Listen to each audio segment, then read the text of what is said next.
So these guys, they, like as I said in the last one, they out of desperation they called Princeton. Princeton had just began to start to build some equipment because they at the time there were theories um, about the early universe that literally predicted this they didn't know it was going to be at 400 million years after the big, or sorry, 400,000 years after the Big Bang, but that there should be um, some afterglow. That's a good description of this thing called the cosmic background. Well, it's actually called the cosmic microwave background radiation. So that there were some theories that predicted that if the Big Bang theory were correct, that there would be this electromagnetic energy. And it would probably be in the microwave region, right? So again, the Princeton was just starting to build the equipment on the roof of the physics building, um, and these guys called, and the people at Princeton were like, well, some other people found it. Once they hung up, they realized these guys had discovered um, the cosmic background radiation that they were starting to build their equipment to figure out. So that was in 1964, and that's when they realized that they legitimately had. I mean, they knew the signal was there the whole time, but they were trying to eliminate, using the scientific method, trying to eliminate other possibilities, pigeons or sound or noise from New York. I don't know how there would be microwave noise from New York, but they were trying to eliminate everything at the time. I mean, you can understand back then there wasn't like a lot of microwave signals traveling about, like there is nowadays. So anyhow, these guys made that great discovery, and they were the first ones to detect the cosmic microwave background radiation. And in fact, in the 1970s, they were both awarded a Nobel Prize. I think it was 1977. I mean, I'm not exactly sure, but you can look that up. All right. Just fast forward from the 1960s, about almost 60 years, a little less than that, 50 something years, and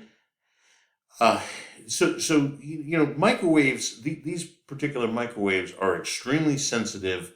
Now, what Penzias and Wilson found was the exact same microwave signal everywhere in the universe. And remember this thing called Wien's law, right? Wien's law tells you that if you can measure the peak wavelength of radiation, then you can tell the temperature of that thing, right?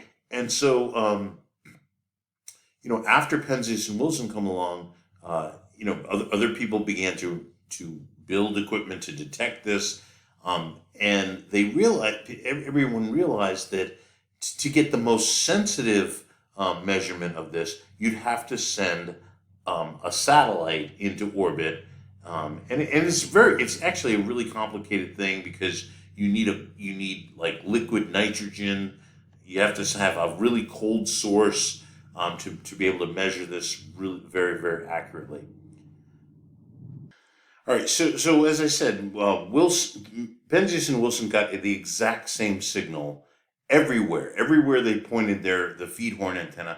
But when you compare that to much more modern equipment that was actually launched into space, that the Penzias and Wilson experiment is actually quite primitive compared to our modern measurements. All right, now what the modern measurements try to do is not of course not to find this, because other people build equipment to detect it. I don't know why they actually, there you go, they actually called it the cosmic microwave background. Very nice. don't think did they call it that here? Oh yeah, maybe. All right, anyhow.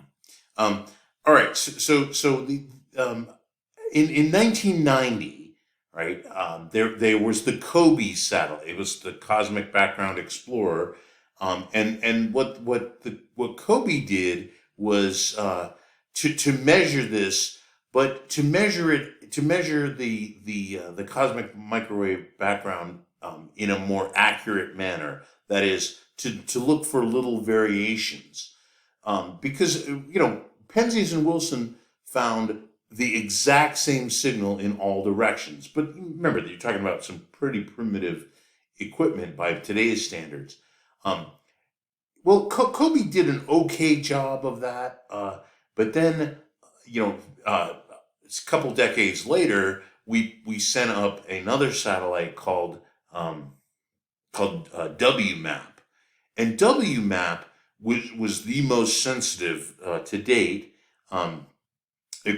Experiment to measure the cosmic background radiation. All right, let me give you a sense of what it did. Okay, so the one thing that it did is it very accurately measured what the temperature of the universe was, the average temperature of the universe, by measuring the peak wavelength. They measured. But before Kobe went up, so going back to the time of in 1990 when Kobe went up, the value was measured to be around 3 Kelvin. All right, Kobe went up and they found that it was closer to 2.7 Kelvin, and actually that's about the value that WMAP found as well. But what WMAP did is, it measured the entire sky. And it measured like slight temperature, like really, really tiny temperature variations. So, 2.7, 2.7, like 003 in one place, for example, and then 2.7008 in somewhere else. Okay, so you get, like, it's not much variation between the 2 points. But the fact that there was differences in temperature in the earliest universe, or the earliest picture that we have of the universe. Remember, this is roughly 400,000 years after the Big Bang. The reason that this is so important is this helps us. It helps us explain what we know about our universe. For example, there are clusters of galaxies in the universe, and where the radiation is a little bit warmer, is where the clusters will form. And then there are voids in our universe in our modern universe, right? This is a picture of the universe when it was only 400,000 years old. Of course, now 13.7 billion years have gone by, roughly. And so, the universe is much more complicated than it was back then, but we still see, these clusters, and we see these voids in between the clusters. And so does the Big Bang Theory explain that? Does it explain? And so that's really what they were looking for with the satellite called WMAP, is to find that there were these non-uniformities in the cosmic background radiation, or cosmic microwave background radiation, and indeed they found them. And so the hot spots, which are represented in red and yellow here, and the blue spots, which are represents the cold, a little bit, slightly, just very slightly colder. That's where the voids are going to be, and the red and the yellow is where the clusters are going to occur, right? And of course, this is all tied in with dark matter, right? Because dark matter kind of just defines where the clusters are going to be, right? So, and then the last thing that shows incredible evidence for the Big Bang Theory is correct is this relative abundance of the light elements, right? So, remember all everything except for hydrogen and helium was formed in stars. And of course, stars, spend most of their time converting hydrogen into helium. So, there's a little bit more helium in the modern universe than there was in the distant past. But when we look out into the universe and we measure the relative abundance of hydrogen and helium, what we find is that roughly 75% of the universe is made of hydrogen, and just under 25% is made of helium, and then around 1% or less is made of the heavier elements. That's exactly what the Big Bang Theory predicts, right? And then as time goes on, the heavier elements become more abundant because there's been enough time for stars to be born and die and create heavier and heavier elements. All right, so this was the final thing. So basically, when you look out into the universe, no matter what so you gotta just kind of imagine, like, you look in one direction, pick a random direction, and you go out, I don't know, 10 billion light years away. Galaxies in that direction all have 75% of their mass, of the mass that we can measure, of course, as hydrogen, and roughly 25%, just actually less than that, about 24% is helium, and 1% or so, or less than 1%, is made up of metals.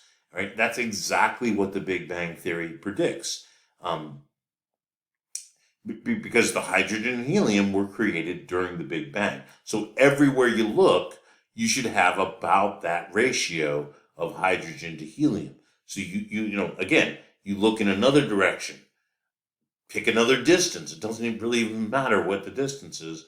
As far as as far as you look, in any direction you look, and however far away you look, you always get this amount, right? So that is that is a huge piece of evidence that kind of the final evidence that brought the final people who were holdouts. I mean, there were still some people in the 1990s that were, Big Bang Theory is not correct and stuff like that. But nowadays, of course, the fact that we can measure the expansion of the universe, we can measure the cosmic microwave background radiation, and we can measure the relative abundance of the light elements.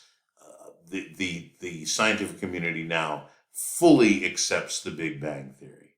I mean, and it has for a while, actually. But all right, so now what we're going to do is we're going to turn to a theory that pretty much explains or is a good description of what's taking place. All right, so Einstein in 1915 publishes his theory of gravity, which is also known as the general theory of relativity. And so the general theory of relativity says that Newton, so you go back 200 years before Einstein comes along, Newton says gravity is a force, and it's an inverse square law, right? Just like light, it follows the inverse square relationship. But what Einstein says is, hey, you know what? It's not actually a force. It's actually just a curvature of space-time around massive objects, around objects that exhibit this thing that we call gravity. All right. So Einstein started thinking about this actually right after his special theory of relativity that came out in 1905. That's the one where E equals mc squared comes from. All right. So the general theory of relativity, what he did is he said, hey, look, this is where he establishes this idea of his principle of equivalence. Einstein did a lot of what we call thought experiments. So he just kind of thought about things, And that's how he came up with special relativity, that